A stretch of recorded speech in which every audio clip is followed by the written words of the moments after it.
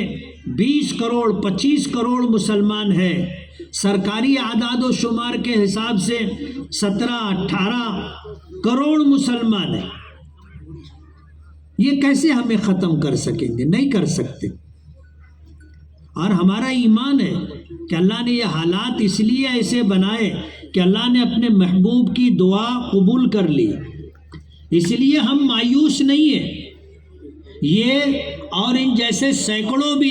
اگر ظالم حکمراں بھی آ گئے تو بھی مسلمانوں کو صفحہ ہستی سے مٹایا نہیں جا سکتا۔ کہتے ہیں نا شیطان ہلاکان کرتا ہے، ہلاک نہیں کرتا۔ ہمیں ہراساں کیا جائے گا، ہریسمنٹ کیا جائے گا، پریشان کیا جائے گا اور جینا دوبھر کر دیا جائے گا، لیکن ہمیں صفحہ ہستی سے مٹا نہیں سکتے۔ ہمارے نبی کی دعا ہے اور اللہ نے قبول کی۔ تیسری دعا جو تھی کہ میری امت مل جل کر متحد ہو کر کے رہے، اللہ پاک نے یہ دعا قبول نہیں کی، نہ میدان منی میں قبول کی، نہ میدان عرفات میں قبول کی۔ جب میدان مزدلفہ میں آ کر نبی کریم صلی اللہ علیہ وسلم نے یہی دعا پھر مانگی تو اللہ پاک نے ایک شرط کے ساتھ دعا قبول فرمائی، اور وہ یہ شرط یہ تھی کہ اگر آپ کی امت میرے احکامات پر، میری شریعت پر، میرے دین پر ثابت قدم رہے گی، میری تابع دار، فرما بردار، اطاعت گزار بن کر کے رہے گی تو ان میں اتحاد اور اتفاق رہے گا، اور اگر وہ دین پر نہیں رہے گی تو ان میں اتحاد اور اتفاق نہیں رہے گا۔ اور وہی اتحاد اتفاق نہ ہونے کی وجہ سے ہمارا کوئی وزن نہیں ہے، کوئی حیثیت نہیں ہے۔ ماضی کی سرکار رہی ہو، سرکاریں رہی ہو، یا آج کی سرکار، کوئی آپ کی بات سننے کے لیے، ماننے کے لیے تیار نہیں ہے، اور وہ یہ سمجھتی ہے کہ یہ ہمارا کچھ کر بھی نہیں سکتے۔ ہم ہیں کہ ہم میں اختلاف ہے، ہم الگ الگ سیاسی پارٹیوں میں، برادریوں میں الگ الگ باتوں کو عنوان بنا کر کے دوسروں سے ہٹ کٹ کر کے زندگی گزار رہے، نہ ہمارا کوئی قائد ہے، نہ ہم کسی کو اپنا قائد ماننے کے لیے تیار ہیں۔ علماء نے لکھا ہے کہ اللہ تعالیٰ جب کسی قوم سے ناراض ہوتا ہے تو 3 طرح کے عذاب بھیجتا ہے۔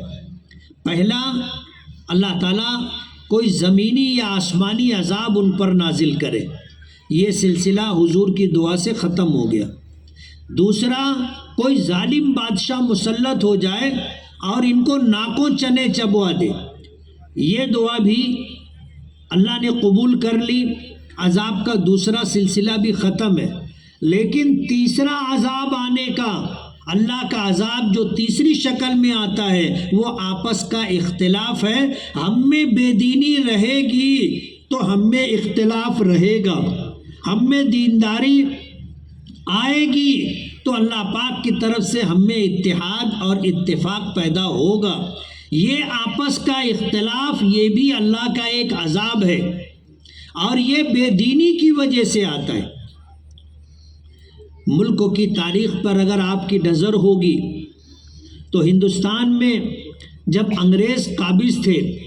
اور اس ملک میں بسنے والی تمام قومیں،